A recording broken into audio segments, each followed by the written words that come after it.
Luke. Our bathroom is positioned directly across the hall from our classroom. Who cares, right? I'd never thought anything of it until the day I felt trapped out there. I saw the shakedown, $1, all compliments of Peter. I was in the classroom working on my holiday center. All my materials were spread out on the floor, and I was busy calculating the proper dimensions for my game board. Mr. Terrapt was on the other side of the room checking in with a different group. I didn't notice Peter. I stretched out on my belly and worked the math.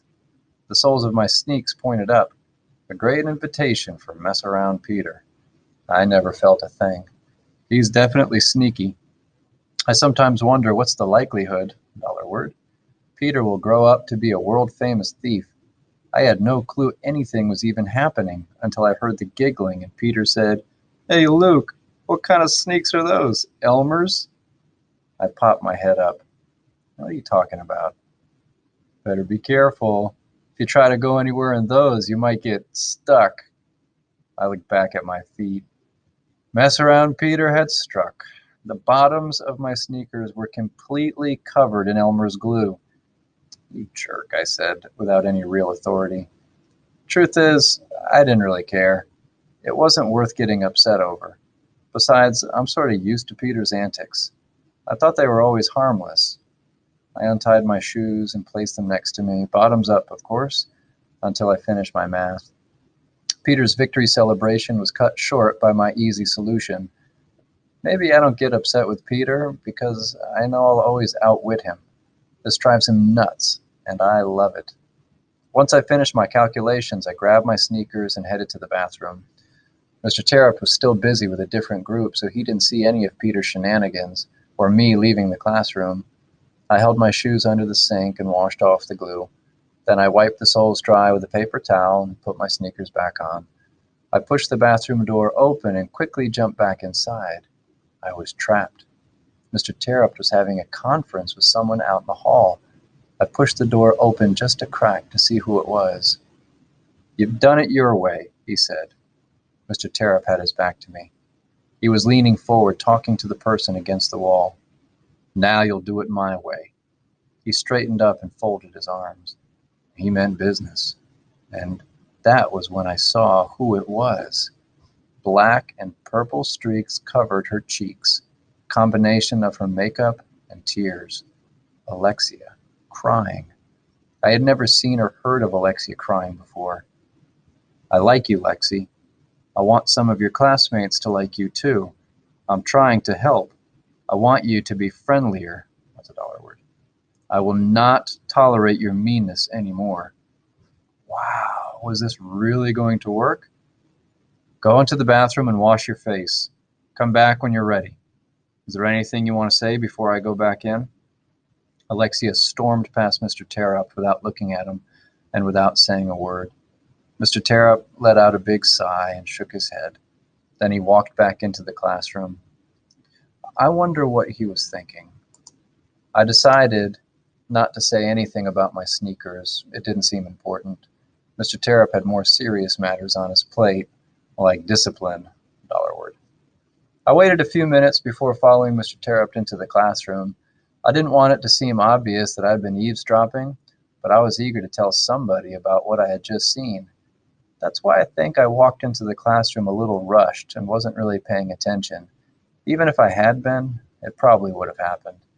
I'd barely walked through the door before I stepped in a puddle of water. My feet went up, my arms flew out. I flailed like an ostrich trying to catch its balance. Somehow I managed to stay upright after sliding across the linoleum floor to the carpet. Mr. Terrapt was having a serious conversation with Jessica, Danielle, Jeffrey, and Anna, so he didn't see any of this. But Peter, Ben, Nick, and some of the other guys rolled around in hysterics. I knew what they had done. Or should I say what Peter had done. He likes to put his thumb over the opening of the drinking fountain, $1, and push the button. It's another one of his infamous stunts. This one makes the water shoot all the way to the door. That was how the puddle miraculously appeared on the floor. Whether Peter meant to have the water on the floor, or if it just ended up there after he sprayed someone else, I don't know. Either way, doesn't matter. I didn't have time to do anything about it because someone else came through the door just after me. She must have been making her rounds, going from class to class just to visit for a few minutes. Today was her unlucky day. Mrs. Williams took one step into our classroom and hit the water. I felt sorry for her. She was wearing a navy blue suit, a jacket and skirt with high heels. She wasn't able to keep her balance. Her foot shot way out to the side as soon as it touched the puddle. I thought she was going to do a split, but then her other foot touched the water and slid forward. Mrs. Williams fell backward with her arms grabbing empty air. She landed smack on her back right in the water with her legs stuck in the air. And that was when I saw my principal's underwear. I couldn't believe it. I knew I shouldn't keep staring, but I couldn't look away. We all gawked at her multicolored flower underwear. And that's not the best of it, nor the worst of it if you're Mrs. Williams. Her underwear was a bit discombobulated. In other words, she had a wedgie. It was unbelievable. I'll never forget it, not as long as I live, I swear it. It was the day I saw my principal's underwear and more. Mr. Tarrant rushed over to help her. The rest of us fought to keep from laughing. It was our principal, after all. Even Peter wasn't snickering. He actually looked nervous. "Mrs. Williams, are you okay?" Mr. Tarrant said, helping her to her feet. "Peter, get some towels and wipe this water up." Why did he pick Peter? Because he knew Peter's antics led to the water being on the floor. I'm sure it was his way of letting Peter know he knew. "I'm okay," Mrs. Williams said, brushing herself off and smoothing out her clothes. "Sorry for the interruption." She turned and left.